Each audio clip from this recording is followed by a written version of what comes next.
Assalamualaikum warahmatullahi wabarakatuh. Selamat datang kembali di Rio Hotspot Channel.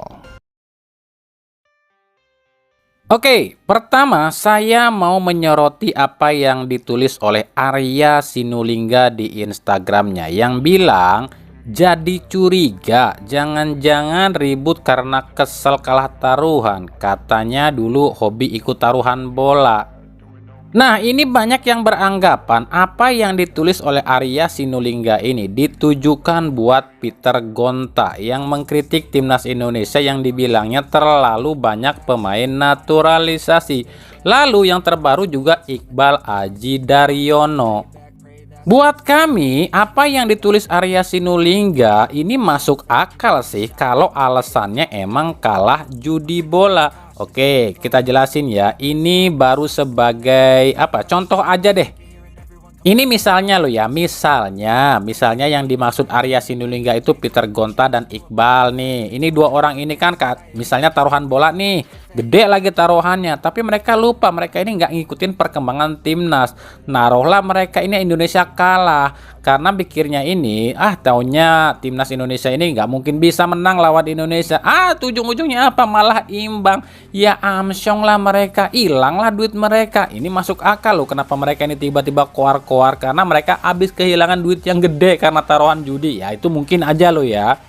Karena secara logika gini deh, nggak mungkin loh orang yang nggak ada sangkut pautnya dengan PSSI dan timnas tiba-tiba koar-koar ke timnas dan ngomong aneh-aneh kalau emang nggak ada maksud apa-apa, kalau emang nggak ada efek apa-apa, kalau emang nggak lagi ngerasa kesel karena dirugiin timnas. Bener nggak sih? Kalau benar ini gara-gara kalah judi bola, tuh buat yang masih hobi judi bola, judi online, judi slot dan lain-lain, nggak ada manfaatnya judi itu lo ya. Yang ada itu otak lu tambah rusak, yang waras aja jadi edan tuh buktinya. Ya emang sih, coba le bayangin kalau emang dia ini nggak kalah judi misalnya ya, karena timnas Indonesia nggak mungkin dong timnas kalah dia keluar-keluar karena sebagai orang biasa gitu loh yang nggak ada di PSSI atau timnas ngelihat timnas kalah itu kan ya udahlah ya nggak ada hubungannya dengan saya juga lah. Ini tiba-tiba keluar-keluar kalau emang mereka nggak ngerasa rugi gara-gara timnas nggak mungkin dong keluar-keluar itu deh secara logikanya. Tapi sekali lagi kami katakan ini cuma asumsi atau pendapat kami berdasarkan apa yang ditulis Arya Sinulinga di Instagramnya lo ya. Soal benar apa enggak kami pun nggak bisa jamin. Tanya sendiri sama Arya Sinulinga itu yang dimaksud postingannya itu buat siapa gitu.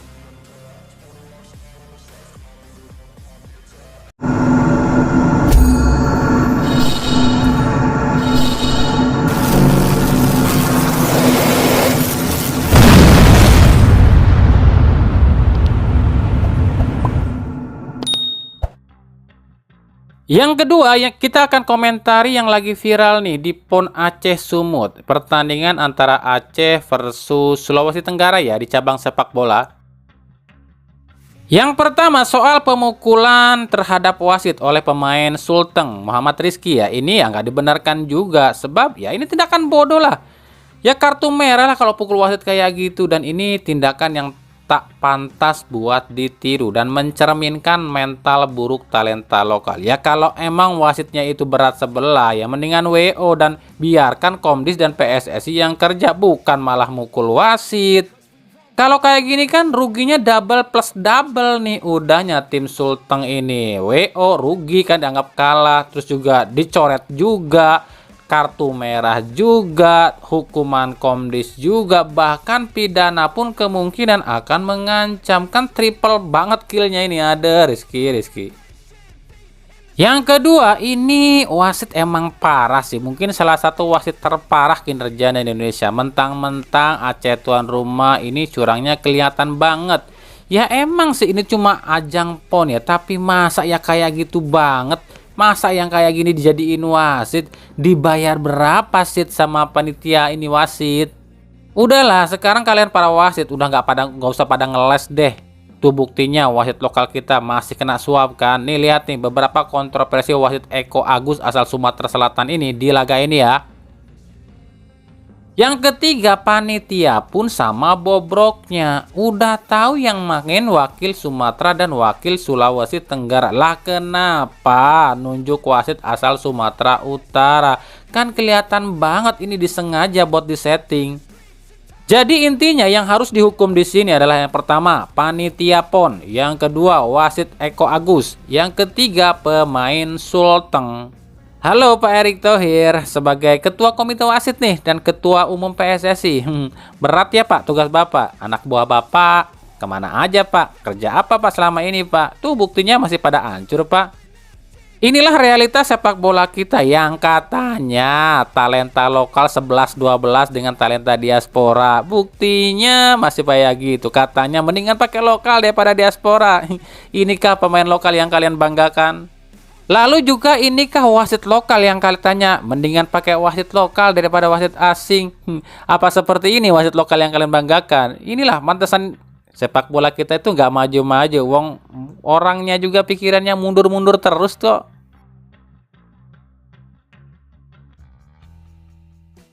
Oke, kita akan bahas sedikit soal pertandingan Persita Tangerang kontra Persebaya.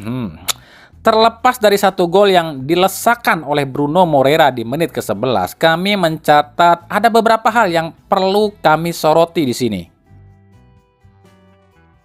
Yang pertama yang kami soroti di sini, Persita itu darurat striker. 4 laga ini loh ya, kami akumulasikan. Marius Ogboe 4 laga itu baru cetak 1 gol dan minim banget kontribusi. Bahkan ya, di laga ini kami pikir Marius Ogboe malah lenyap, nggak terlihat loh ya. Ya kalau buat kami ini udah nggak bisa ditolerir ya. Sebab ya meskipun ya kalau striker itu ya, kalau pemain baru itu ya katanya adaptasi minimal ada kontribusinya lah bagi bola, passing dan segala macam. Ini enggak loh. Marius Ogboe ini seperti terisolir di lini depan Persita. Yang kedua, begitupun dengan Persebaya. Persebaya asik nyerang dari kiri dan kanan. Tapi ketika masuk ke depan, ke ujung tombak, baik itu dari Bruno maupun dari Malik dan Rivera, hilang. Ucok ini tuh seperti apa ya? Terisolir, nggak dapat bola. Kayak apa ya? Kayak orang Jawa tuh ngomongnya jagongan tok nengarep gitu. Lucunya lagi ketika Ucok dapat bola, malah Ucoknya bingung itu bola mau diapain. Akhirnya apa? Hilang lagi bolanya. Ini kan anti klimaks loh buat Persebaya. Kenapa ya? Di beberapa tahun belakangan ini tuh Persebaya seolah sulit loh mendapatkan striker yang ganas. Ucok ini bukan gak bagus loh ya. Ucok ini striker yang bagus, tapi belum menemukan sentuhannya aja. Ya sama sih kayak di Persik Kediri musim kemarin. Di awal musim juga sama kayak gitu ya. Melempem juga si Ucok ini. Barulah di paruh musim kedua Ucok ini ngegas ya. Semoga aja mungkin kayak gitu ya di Persebaya. Nunggu paruh musim dulu kali baru ngegas. Yang ketiga soal chemistry. Ini baik Persebaya maupun Persita di laga ini chemistry-nya kami pikir masih apa ya, masih harus ditingkatkan, terutama dari lini tengah dan lini depan. Kita ambil contoh Persebaya deh ya. Bruno dengan Rivera itu udah mulai oke ya chemistry-nya, tapi Bruno dengan Ucok, Rivera dengan Ucok ini kami pikir belum terlalu baik loh chemistry-nya. Yang keempat kami akan soroti kinerja wasit. Ini wasit asal Medan ya. Wasit ini tuh ada beberapa hal yang kami soroti, terutama beberapa pelanggaran yang harusnya kartu malah nggak dikasih kartu, seperti yang dilakukan oleh Muhammad Toha ya pada Bruno Moreira. Ini 2 kali loh, di menit 34 dan 37, tapi sama sekali nggak dikasih kartu. Padahal dalam law of the game FIFA, pelanggaran seperti ini udah wajib kartu nih. Ini lagi-lagi ya, wasit kita itu nggak paham atau kurang paham ya. Ketika ada pemain atau tim yang tengah membangun serangan atau counter attack dan dijegal oleh pemain lawan, itu hukumannya wajib kartu. Tapi lagi-lagi wasit ini nggak ngasih kartu. Kami bingung nih. Ini wasit kemarin-kemarin itu belajar ilmu wasitnya di mana sih? Yang kelima soal handsballnya Slavko Damjanovic. Kenapa ini dianulir? Jawabannya sih udah dijelasin tuh sama Bungkus ya, sebagai komentator. Jadi kalau versinya FIFA ini ada dua kemungkinan ya. Yang pertama, jika itu disahkan sebagai penalti, itu sah. Dan kalaupun nggak disahkan sebagai penalti, itu pun sah. Kenapa demikian? Kok begitu? Kalau ini disahkan sebagai penalti, boleh. Kenapa demikian? Sebab ketika bola itu menyentuh tangan Slavko, posisi Slavko itu bukan sedang terjatuh, tapi mulai bangkit dari terjatuh. Makanya di sini posisi badannya bukan lagi terjatuh, tapi mulai bangun dari terjatuh, alias badannya udah aktif. Makanya kalau ditunjuk penalti ini sah. Tapi kalaupun gak ditunjuk penalti, ini pun sah. Kenapa demikian? Ketika bola menyentuh tangan tangan Slavkonya masih menyentuh tanah alias belum terangkat. Dengan kata lain, tangan Slavko ketika menyentuh bola tidak aktif, cuma badannya yang aktif. Makanya ketika ini gak ditunjuk sebagai penalti pun ini sah. Jadi ya balik lagi lah ini kepada keputusannya wasit ya. Wasit mau ngasih penalti apa enggak. Kalaupun dia ngasih penalti ya nggak apa-apa. Nggak ngasih penalti juga nggak apa-apa. Karena ya memang dua-duanya boleh kalau ini. Ini dalam aturan FIFA lo ya. Yang keenam, kartu merah Andre Octaviansa alias Cobra. Ini buat kami konyol sih. Kenapa konyol? Ngapain juga dia ngelakuin kayak gitu? Ini tuh main bola loh, bukan main UFC. Ini sepak bola profesional cuy, bukan main tarkam. Apa dia nggak tahu ya kalau di Liga 1 udah ada VAR? Jangan macem-macem deh. Aduh, ini kok konyol banget sih Andre ini. Ini ya kami takutkan ya, ini bukan lagi cuma 2 laga bisa absen nih, bisa 4 lagaan bisa absen, dendanya pun bisa gede nih dari Komdis nih.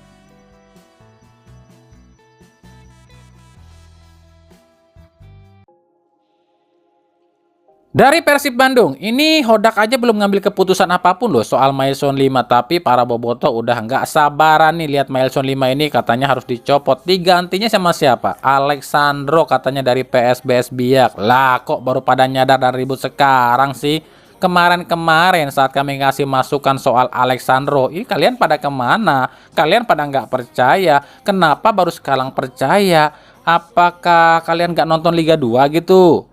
Kami itu dari awal musim, bahkan dari musim kemarin itu udah ngasih kisi-kisi ke Persib buat ambil yang namanya Alexandro Ferreira. Tapi jangankan kalian, wong pihak Persib aja cuma nyengir waktu kami ngusulin Alexandro. Bilangnya kontraknya masih panjang lah di PSBS, harganya mahal lah, inilah itulah. Yo wes, saya mah bodo amat kalau gitu. Patut dicatat lo ya, Alexandro Ferreira itu bukan striker lo ya. Dia ini aslinya winger, tapi di PSBS Biak diplot sebagai striker. Kenapa si Alexandro ini sebenarnya nggak mau jadi striker? Sebab dia sadar dia ini postur tubuhnya pendek, tapi lompatannya cukup tinggi dan larinya cukup kencang. Dan dia ini mampu kalau ditugaskan sebagai striker. Beda dengan Ciro Alves. Ciro Alves itu adalah winger terbaik Liga 1 ya. Tapi kelemahan utama Ciro apa? Dia ini nggak bisa diplot sebagai striker. Ciro Alves diplot sebagai striker ya hilang. Kemarin pihak Persib bilang harga Alexandro mahal. Lah yang didatangin Mailson lebih mahal. Emang lu pikir harga Mailson sama Alexandro lebih mahal siapa? Lebih mahal Mailson lah. Tapi ya kalau sekarang Persib berminat datangin Alexandro, jangan harap kontraknya baru diperpanjang cuy sama PSBS Biak. Persib kalau mau ya harus ngeluarin duit sekitar 6 miliar lebih. 6 miliar apa mau Persib ngeluarin duit kayak gitu? Persib, kata Persib gini deh, engke heula lah nih yang anu gratisan heula, kan gitu. Dulu saat kami ketemu Hodak tuh kami pernah bilang gini loh sama Hodak, coach, kalau mau ambil pemain lebih baik ambil pemain yang udah pernah pengalaman di Liga Indonesia, coach, agar lebih cepat adaptasinya. Kalau mau ambil mungkin strikernya PSBS di Liga 2 itu Alexandro Ferreira bagus tuh. Lalu apa jawaban Bonian Hodak waktu itu? Dengan entengnya dia bilang gini nih, no, yang pelatih itu saya yang tahu tim ini, saya yang atur tim ini, dan saya sudah punya pemain winger asal Eropa. Itu kata dia dulu ya. Dan ternyata Mailson yang datang, ya udah nikmatin aja sekarang mah.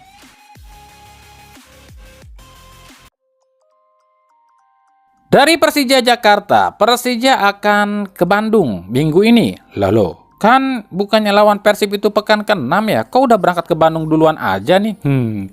Persija memang ke Bandung, tapi bukan lawan Persib ya, lawan Dewa United yang emang bermarkas di SJH. Nah, ini menarik buat kami karena yang dilawan kan Dewa United nih. Nah, apakah LIB akan mengizinkan laga ini dihadiri penonton apa enggak nih? Apa cuma tim tuan rumah doang nih yang supporternya bisa hadir? Kan sama aja toh mainnya di Bandung-Bandung juga. Nah, tapi kalau tanpa penonton sih kami pikir ini hal yang fair ya, sebab ya alasannya mungkin takutnya Jackmania ke Bandung terus ketemu Viking di Bandung akhirnya ribut. Tapi seandainya ini dibolehin nih ada penonton dan cuma tuan rumah ini dan Jackmania tetap datang tapi nggak terjadi apa-apa, kan artinya emang antara Jackmania dan Viking emang nggak ada apa-apa. Kecuali memang ada provokatornya, dan provokator itu ada di segala sudut loh ya. Ada yang dari supporter, ada yang dari klub, ada juga provokator itu dari pihak federasi dan operator. Lah kok bisa? Ya iyalah. Sekarang gini deh, misalnya nih Persib lawan Persija. Nah, yang tahu Jackmania datang ke Bandung itu siapa? Yang pertama, kelompok supporter itu sendiri kan. Yang kedua, supporter itu sendiri. Yang ketiga, supporter Persib. Yang keempat, klub Persib dan Persija. Yang kelima, LIB dan PSSI dong. Apakah kita yang nonton di rumah tahu ada Jackmania ke Bandung? Kan enggak. Lalu banyak supporter Persija yang bisa masuk ke stadion nih, misalnya nih, itu dapat tiket dari mana? Sedangkan Persib nggak jual tiket buat tim Persija loh, atau kelompok supporter Persija loh. Kan mereka masuk tuh lewat jalur tiket komplimentari yang dimiliki oleh PSSI dan LIB doang. Makanya dari zaman dulu ya, laga Persib dan Persija itu bisa dibilang laga terpanas. Kenapa? Karena memang menghasilkan duit yang sangat gede, bukan cuma buat pemain, pelatih klub, tapi juga buat mafia federasi, TV, dan juga LIB cuy. Laga Persib dan Persija itu wasit pasti royal ngasih kartu. Tujuannya apa? Ya buat denda. 5 kartu kuning udah lumayan loh, 60 juta. Apalagi Komdis pasti siap-siap panen nih. Weh, ini Persib lawan Persija, siap-siap panen kita nih, pasti ada yang ribut nih. Kita kasih denda gede nih, gitu kan? Sialnya ada sebagian oknum supporternya yang bego, dikasih duit gocap, suruh ribut mau aja. Itu kan kenyataan, itulah kenyataan yang ada di lapangan. Kenapa setiap laga Persija versus Persib atau Persib lawan Persija itu pasti ada keributan? Karena memang keributnya itu udah ada yang nyeting.